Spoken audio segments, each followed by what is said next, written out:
Oi, pessoal. Eu quero passar para vocês algumas dicas em relação à concentração nos estudos.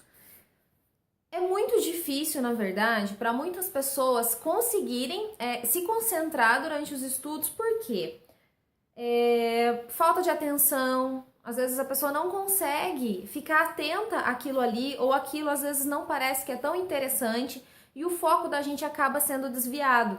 E assim, isso é muito complicado. Muito complicado. Por quê? A gente precisa estudar, principalmente quem vai prestar um vestibular, um Enem ou concurso. Então a gente precisa se concentrar e a gente precisa aproveitar o tempo que nós temos. Por quê? O nosso tempo é curto. A maioria de vocês trabalham fora, entendeu? Ou tem muita mãe que cuida de filho, muita dona de casa que cuida da casa e não tem todo o tempo do mundo para poder ficar estudando. Então, assim, tem algumas estratégias que eu uso, porque eu presto concurso como vocês, já fiz já fiz o Enem, já fiz vestibular e tal. Então, assim, são coisas que funcionam comigo e que talvez pode funcionar para vocês. E às vezes você até sabe disso, mas você não aplica na sua vida, não aplica isso no seu dia a dia. Uma coisa que funciona comigo e funciona muito bem é escrever. Tudo que eu ouço, eu escrevo. Tudo que eu vejo, eu escrevo. Tudo, sempre. Quando eu escrevo, eu estou exercitando a minha audição e a minha visão. Então isso funciona muito para mim. E eu uso, deixa eu pegar aqui para vocês. E eu uso uma coisa muito importante, que são os post-its. Então assim, todas as vezes que eu anoto alguma coisa, eu prego em vários lugares onde eu vou conseguir ver isso sempre. Então por exemplo, eu tenho uma prova amanhã. E hoje eu tô estudando mais do que os outros dias, tá? Esses post-its, eles vão estar elencados em vários lugares. Por exemplo, na minha penteadeira vai ter um post-it com alguma informação, onde eu vou bater o olho e eu vou saber que aquela informação se refere àquilo, entende? Então, assim, é uma forma subconsciente e consciente, querendo ou não, de você exercitar. Eu fazia muito isso com fórmulas de matemática, fórmulas de física, quando eu era aluna do ensino médio. Eu não decorava fórmulas, eu nunca consegui, porque eu sou de humanas. Quem é de humanas dificilmente vai se adaptar fielmente a exatas. Eu sou ruim demais em exatas. É assim humilhante, como eu sou ruim. Aí o que acontece? Eu gravava isso, eu fazia isso em post-its ou em papeizinhos. E aí eu ia abrir a geladeira, tinha a fórmula. Eu ia ao banheiro, tinha no espelhinho a fórmula. Eu ia para qualquer lugar onde eu bati o olho, sabe? Assim, você fez lá, você colou, daí você tá passando, você olhou. Isso é muito importante e isso vai fazendo você gravar.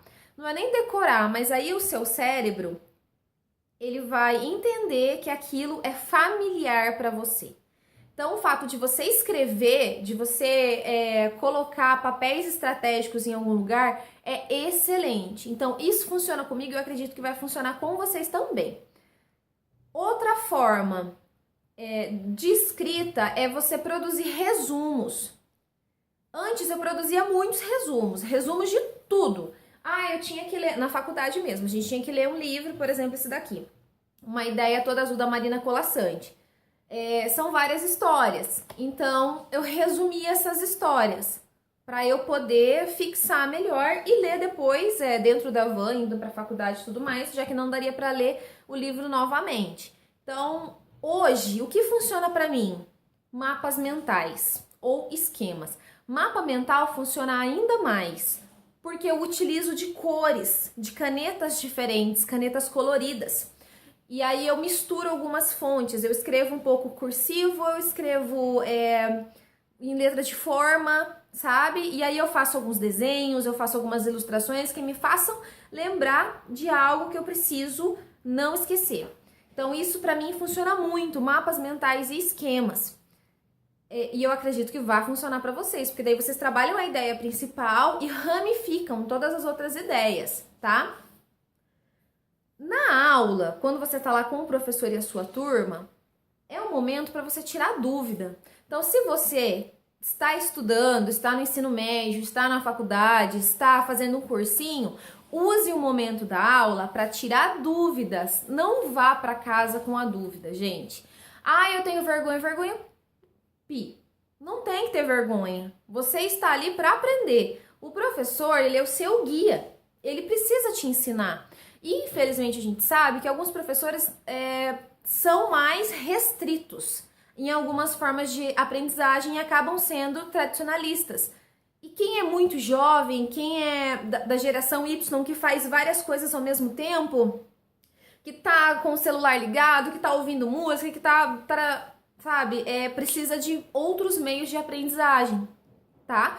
Então, isso é muito importante, você usar a aula para tirar dúvida. Deixa eu ver o que mais. Marca-texto. Gente, use marca-texto. Mas quando você vai marcar o seu texto, pelo amor de Deus, não marque a página inteira, sabe assim? Não vai, pra mim tudo isso aqui é importante. Não, marque palavras-chave, entende? Marca aquela palavrinha que vai te levar a uma ideia. Depois que você marcar, faz um mapa mental com essas palavras, com essas ramificações. Você vai ver como isso vai te ajudar. Organização. Estudar em um lugar organizado. Um lugar onde está livre de barulhos externos e de distrações. É tão gostoso ficar no celular? É tão gostoso ouvir música? É tão gostoso assistir TV? É tão gostoso tudo que estudar acaba parecendo ser chato, mas não é, tá? Então a gente aprende a estudar depois de um tempo, essa é a realidade. Então esteja num lugar organizado. Na minha casa não dá para estudar, vai para a biblioteca. Todo município tem uma biblioteca, não tem? Ou biblioteca de instituições, ou biblioteca de escola. Mas não deixam usar. Vai lá e conversa com a coordenadora da escola ou com o diretor. Ele vai deixar você estudar lá, entendeu? Mas esteja num ambiente que te ajude a se concentrar. Porque estudar não pode ser um tempo perdido, tá? Um programa de estudo é interessante. Por exemplo, na segunda-feira, da 1 às 3, eu vou estudar o quê? Das 3 às 4, eu vou estudar o quê? Entendeu? Então, siga um cronograma, faça um programa para você poder estudar e não se perder. Eu fiz anotações das minhas dicas para passar para vocês o que eu realmente julgo ser importante, entende? Então, assim, eu não quero deixar de passar alguma coisa para vocês. Então, deixa eu ver o que mais que eu anotei aqui. Revisar a matéria. Gente, revisar a matéria no mesmo dia. Estudou no colégio de manhã? Chega em casa à tarde, revise a matéria, tá? Se você deixar para revisar ela daqui uma semana, você vai ter perdido 50% do que você aprendeu, entendeu? E se você revisa no mesmo dia, você tem a chance de lembrar mais e na próxima aula, no próximo momento de aprendizagem, você vai estar com aquilo ali fresco na sua cabeça. Então, revisar o conteúdo é extremamente importante. Então, assim, essas dicas que eu tô falando pra vocês são coisas que funcionam comigo, tá? E como eu disse, eu sou uma pessoa que eu tenho dificuldades em exatas, mas eu tenho muita facilidade em humanas, tá? Então, assim, são dicas que eu sempre utilizei pra matemática, pra física, pra química, pra português, porque eu tinha facilidade, só que quando chegava em determinados conteúdos, essa minha facilidade ia embora, porque era algo novo, então eu tinha que aprender aquilo, afinal... eu preciso ensinar isso para alguém em algum momento da minha vida. Então, assim, funciona. Desde que você queira que funcione, tá? E aí é isso. Eu espero, assim, com essas dicas, conseguir alcançar alguns de vocês e ajudar vocês nessa caminhada que não é fácil e poucas pessoas nos entendem, né? Muitas pessoas nos julgam e poucas nos compreendem, ok? Um beijo para vocês. Fiquem com Deus.